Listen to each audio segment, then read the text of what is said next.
आज हम प्रेमचंद के कालजयी उपन्यास गोदान के कुछ अंशों पर एक गहरी नजर डालेंगे।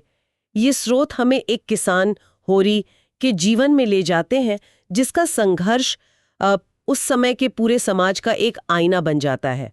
लेकिन ये सिर्फ एक दुख भरी कहानी नहीं है। नहीं, बिल्कुल नहीं। ये दो हिंदुस्तान की कहानी है जो एक साथ चल रहे थे पर एक दूसरे से मीलों दूर थे। दो हिंदुस्तान मतलब एक है होरी का गांव, जहां कर्ज है, परंपरा है और मर्जाद यानी मान मर्यादा का एक ऐसा जाल है जिससे निकलना नामुमकिन लगता है। और दूसरी दुनिया?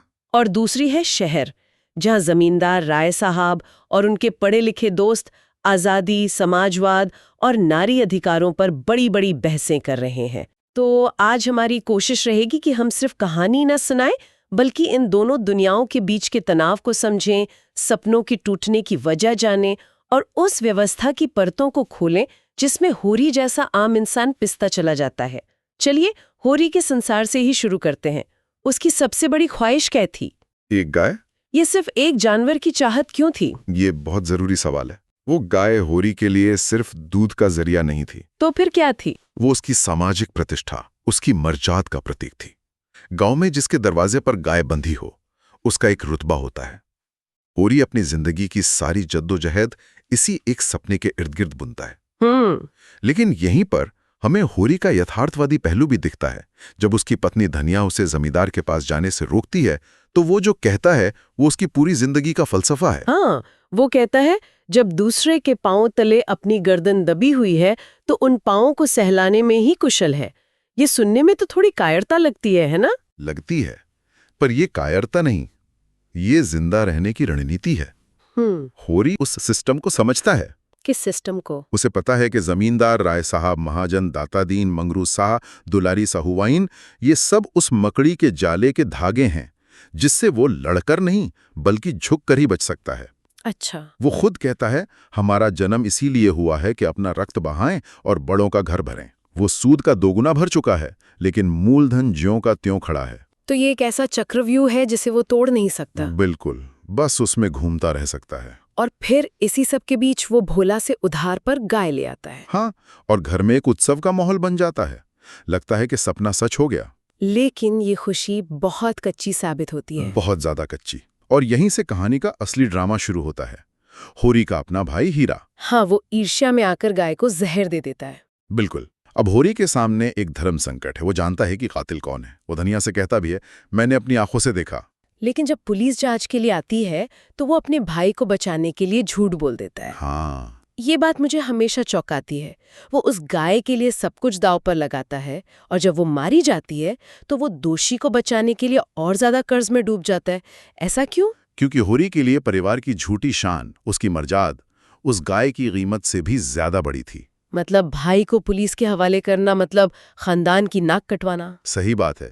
और इस झूठी इज्जत को बचाने के लिए वो पंचायत का लगाया जुर्माना भरता है और ज्यादा कर्ज लेता है और उस गड्ढे में और धंसता चला जाता है जहां से निकलना नामुमकिन था। वो एक त्रासदी को दूसरी और बड़ी त्रासदी से ढकने की कोशिश करता है। बिल्कुल। तो एक तरफ होरी है जो हर दिन मान मर्यादा के लिए लड़ रहा है, लेकिन ये मर्यादा तय कौन कर रहा है? शायद इसका जवाब हमें कहानी की दूसरी दुनिया में मिलता है। हाँ, जमींदार राय साहब की दुनिया में। तो वहां क्या हो रहा है? देखिए, कहानी का रुख जब राय साहब की हवेली की तरफ मुड़ता है तो प्रेमचंद समाज का सबसे बड़ा पाखंड हमारे सामने रखते हैं। वो धनुष यज्ञ का आयोजन। हाँ, राय साहब के यहाँ धनुष यज्ञ का आयोजन है। होरी को राजा जनक के माली का रोल मिलता है और वहां राय साहब होरी के सामने एक लंबा भाषण देते हैं। क्या कहते हैं वो? वो कहते हैं कि हम जमींदार कितने मजबूर हैं। हम अपने किसानों को लूटना नहीं चाहते, पर व्यवस्था ने हमें ऐसा बना दिया है। सुनने में तो बड़ी आदर्शवादी बातें लगती हैं। लगता है कि राय साहब के दिल में किसानों के लिए बहुत दर्द है। वो कहते हैं, हम परिस्थितियों के शिकार बने हुए हैं। लगते हैं, और यही प्रेमचंद का कमाल है। वो राय साहब को एक सपाट विलन नहीं बनाते। वो दिखाते हैं कि राय साहब के अंदर भी एक अंतर्द्वंद्व है। वो जानते हैं कि सिस्टम गलत है, लेकिन उस सिस्टम से मिलने वाले फायदों को छोड़ने की हिम्मत उनमें नहीं है। अच्छा। और राय साहब का पाखंड सिर्फ व्यक्तिगत नहीं है। वो उस पूरे जमींदार वर्ग का प्रतिनिधित्व करते हैं जो राष्ट्रवादी आंदोलन में शामिल तो होना चाहता था, लेकिन अपनी जमींदारी और उससे मिलने वाली ताकत भी नहीं छोड़ना चाहता था। बिल्कुल। और इस पाखंड का पर्दाफाश भी तुरंत हो जाता है। हाँ, जैसे ही उनका आदर्शवादी भाषण खत्म होता है, वो होरी को हुक्म सुनाते हैं, तुम्हारे गांव से मुझे कम से कम 500 की आशा है। एक पल में सारा आदर्शवाद हवा। बिल्कुल, और जमींदार का असली चेहरा सामने आ जाता है। वो एक ही सांस में शोषक और हमदर्द दोनों बने रहना चाहते हैं, और प्रेमचंद दिखाते हैं कि ये असंभव है। इसी महफिल में हमें शहर के और भी पढ़े लिखे किरदार मिलते हैं, जैसे दार्शनिक मिस्टर मेहता, आजाद ख्यालों वाली डॉक्टर मिस मालती, संपादक पंडितों का नाथ। हाँ, और ये बहसें सिर्फ खोखली नहीं है, ये उस समय के राष्ट्रीय आंदोलन की एक बड़ी दुविधा को दिखाती हैं। वो कैसे? शहरों में आज़ादी और समाजवाद पर बड़ी बड़ी बातें हो रही थी, लेकिन जमीन पर होरी जैसे किसान की असलियत से उनका कोई लेना देना नहीं था।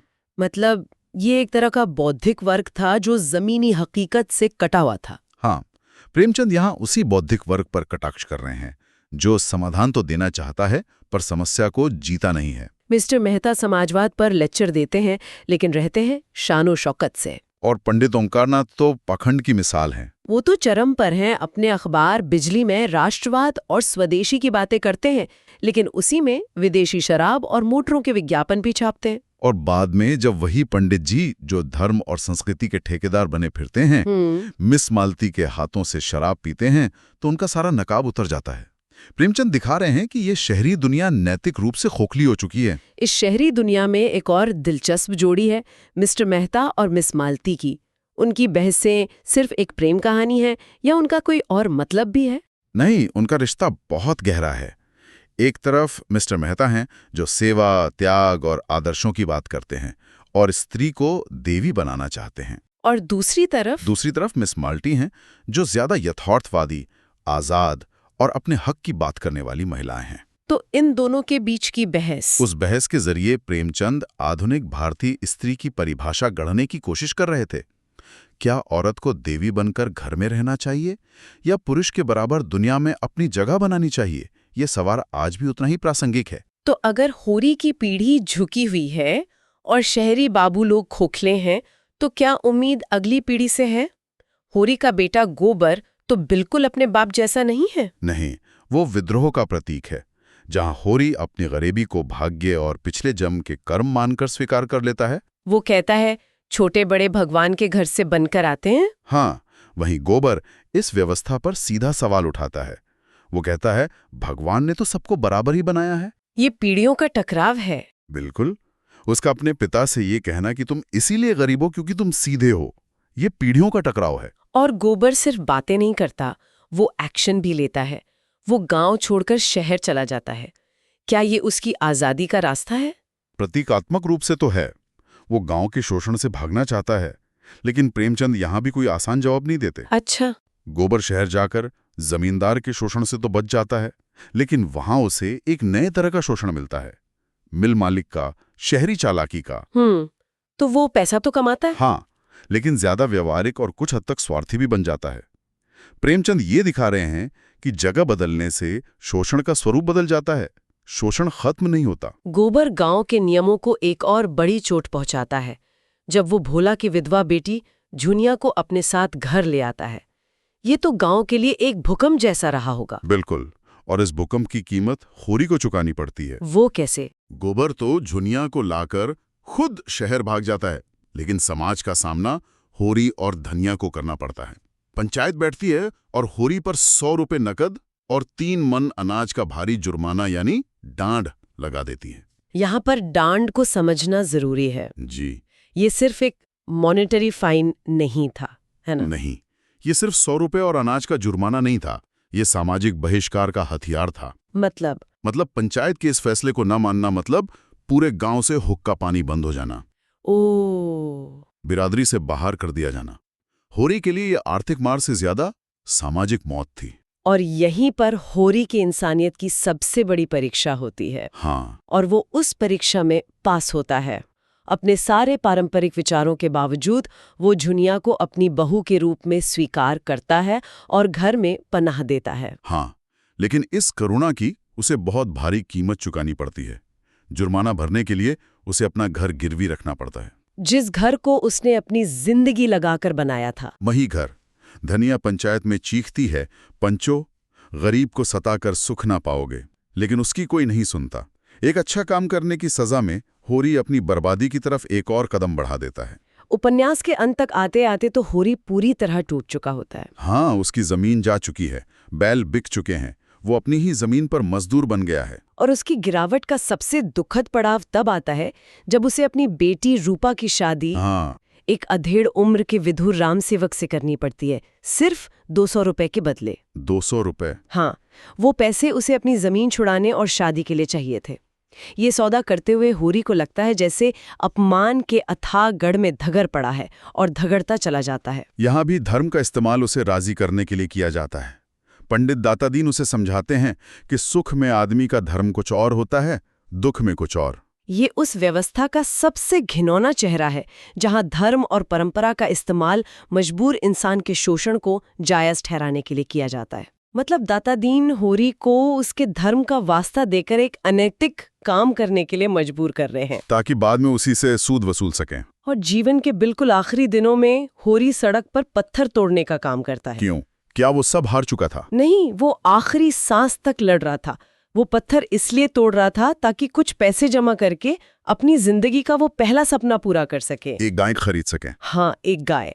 वो अपनी मर्जाद वापस पाना चाहता था, लेकिन वही मेहनत उसकी जान ले लेती है। उसे लू लग जाती है और वो मरणासन हो जाता है। और अंत तो शायद साहित्य के सबसे मार्मिक और व्यंग्यात्मक अंतों में से एक है। ये इतना तकलीफदेह है कि जिस चीज के लिए उसने पूरी जिंदगी खपा दी, वो मरने पर भी उसे नसीब नहीं हुई। नसीब नहीं हुई, बल्कि उसके नाम पर एक और रस्म की जा रही है। हाँ, जब होरी अंतिम सांसें ले रहा है तो पंडित दातादीन उसकी पत्नी धनिया से कहते हैं कि अब इसकी आत्मा की शांति के लिए गोदान करवाना पड़ेगा, मतलब एक गाय का दान। और धनिया, जिसके पास कुछ नहीं बचा। बिल्कुल। वो अपने आंचल से ₹1.25 निकालकर पंडित के हाथ पर रखते हुए जो कहती है, वो इस पूरे उपन्यास का सार है। वो कहती है, महाराज, घर में न गाय है, न बछिया, न पैसा, यही पैसे हैं, यही इनका गोदान है। और इन्हीं शब्दों के साथ होरी की आंखें पथरा जाती हैं। कहानी खत्म हो जाती है। जिस सपने के लिए होरी ने पूरी जिंदगी संघर्ष किया, वो सपना अंत में उसी धर्म के ठेकेदार द्वारा एक क्रूर मजाक की तरह एक अंतिम शोषण के प्रतीक के रूप में पूरा होता है। वो ₹1.25 जो शायद धनिया के किसी काम आते, वो भी धर्म के नाम पर उससे छीन लिए जाते हैं। ये त्रासदी के ऊपर एक क्रूर व्यंग्य है। बिल्कुल।